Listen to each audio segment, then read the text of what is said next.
Ladies and gentlemen, I was not expecting to make this video tonight. In fact, I just finished making tomorrow's video, which, by the way, as an aside, is going to be a really good one. It's literally a how to play on Icelander and Blitz, so I would definitely recommend you check that one out. I think it's going to be a really good one.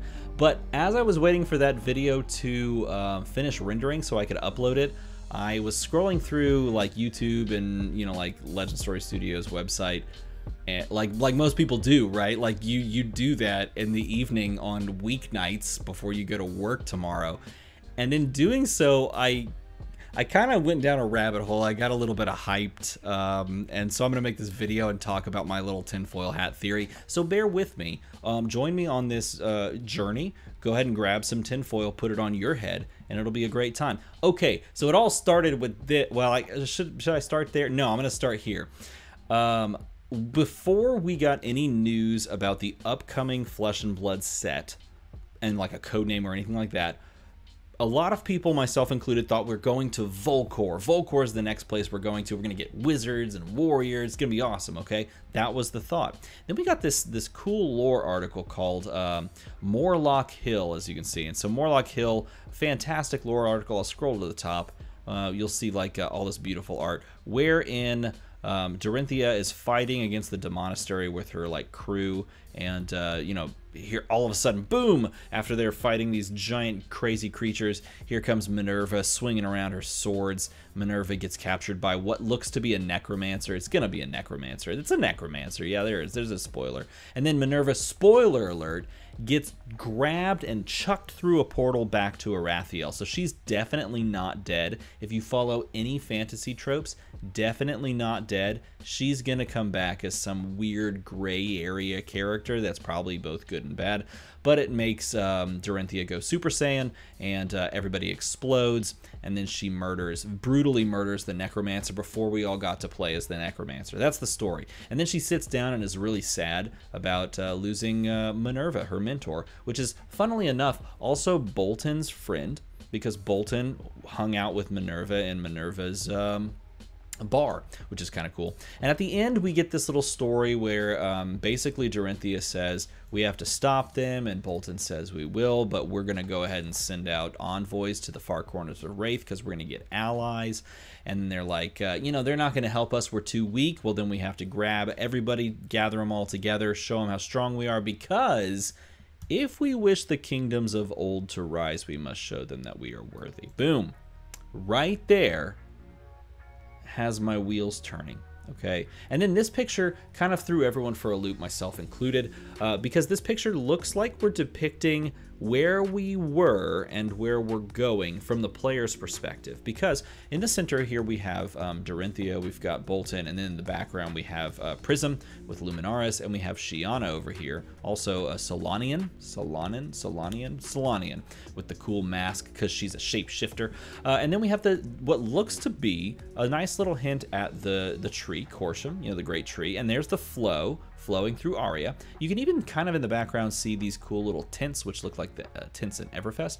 And then leading us over to this side, we have some ramshackle like town tavern things.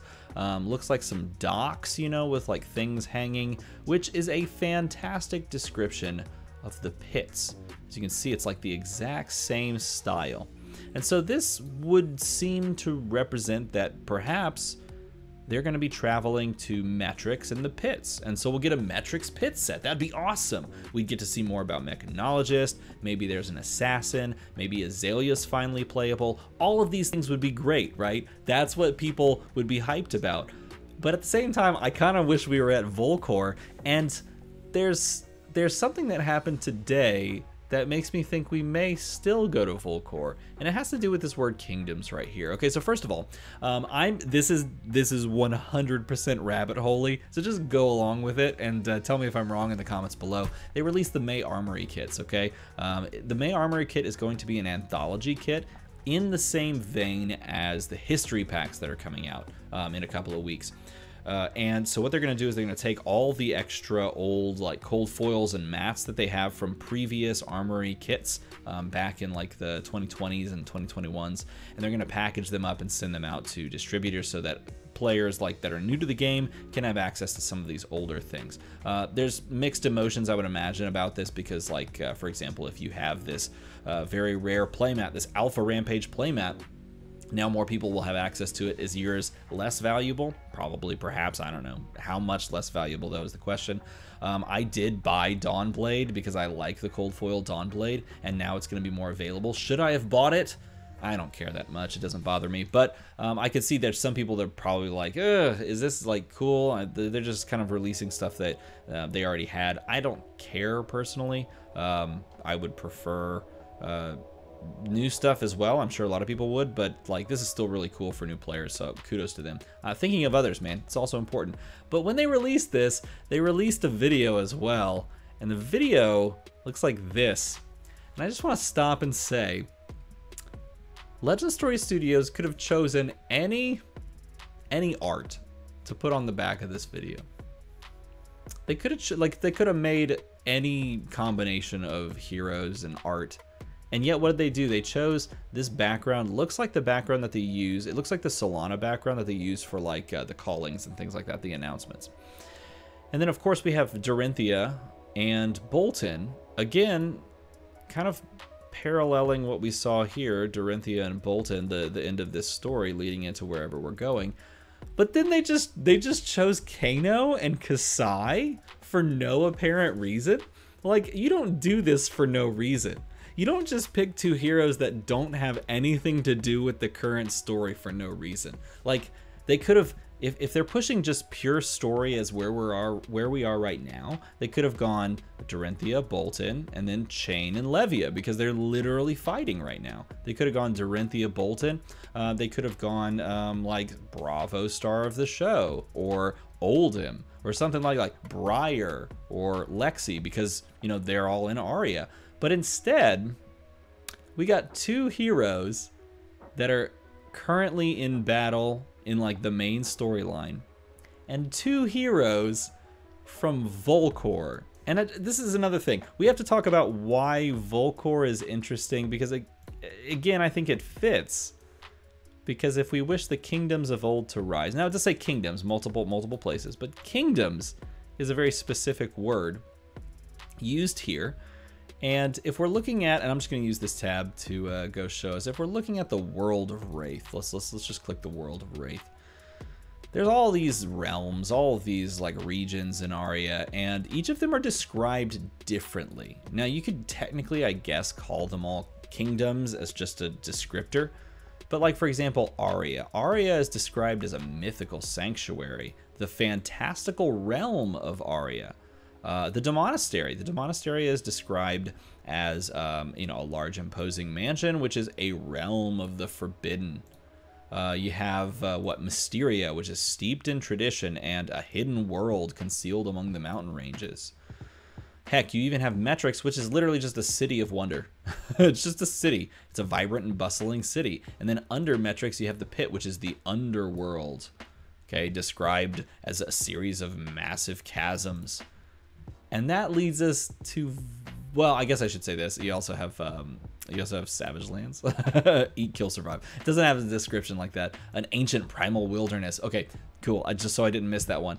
That leads us to Volcor, which literally just says a volatile kingdom.